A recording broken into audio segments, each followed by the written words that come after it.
Right, here we go. It's time to scale into this trade now. So let me enter another 0.25 lots. Right, that. And here we are. We've scaled into this trade now. And wow, no way. You guys just saw that live. As soon as I entered, we just seen an absolute madness happen. What? No way. Yes guys, welcome back to another video. Today I've got another day in the life in store for you guys, where I'll be showing you my daily routine on how I exactly find and take and execute my trades. So currently I'm in some EURUSD sales. This is just half of my position which I've entered on my MT5 account, and the other half I'll be entering once I see the closure of this 1 hour candle. So currently it's Tuesday the 21st of May and we're approaching CPI news for the Canadian dollar. I don't expect it to really influence the EURUSD trade too much, but I do expect some volatility to come in and see that follow through. If we take a look on my screen, you can see that we have CPI coming in at 1:30 p.m. London time on the Canadian dollar. This shouldn't influence my EURUSD trade too much, as we've already seen that huge push down. If anything, we should just see that excess volatility coming through and breaking this yellow line over here to overall see that push to the downside. Okay, so here's what I'm thinking right now. Currently the 1 hour candle is looking very strong and very bearish, which is a positive sign. I now want to see that follow through once we get that hourly close. The second thing is on the 4 hour time frame, EURUSD is looking also very good and very solid. And if we can close with that bearish engulfing candle and break below those lows at 1.08360, then we're going straight into my TP at 1.08170.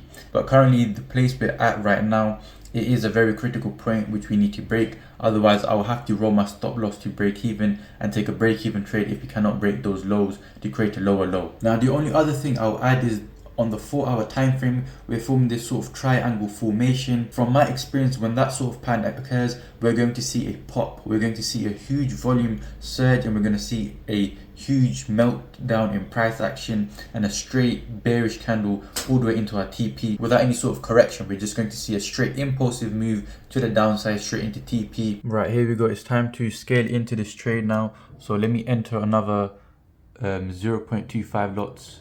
Right, that. And here we are. We've scaled into this trade now.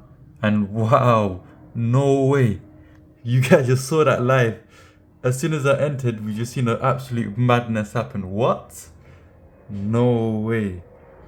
Anyways, I've scaled in now. Let's see what can happen. Remember, like I told you, we usually get a pop happening as well. So let's see if we can maintain and sustain below these lows. Right, so I've ended up closing all of my positions near enough break even, because like I mentioned, price was not able to sustain below the lows and create further lower lows, and rather we just started consolidating. So I'm done for the day. I'm still going to share this video with you guys and give you guys a breakdown of exactly why I took this trade for you guys to benefit from it. So here's the position that I took.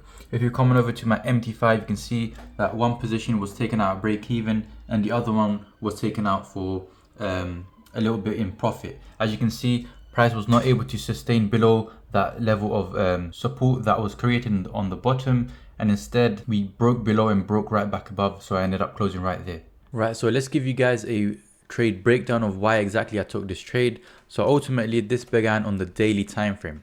Now on the daily time frame, you can see that price has come back into our level of supply, and then we've seen some sort of wick rejections and opposite candles forming, showing us signs of weakness. I then dropped down to the 4 hour time frame, and you can see that the 4 hour overall, it is bullish from this low point over here. However, price is now creating this lower low formation right over here, and so price is running out of momentum. And I can also start to observe this sort of wedge formation occurring, as you can see. So what I was expecting was price to tap the upper end of this range and then break through this wedge and then come all the way down into TP.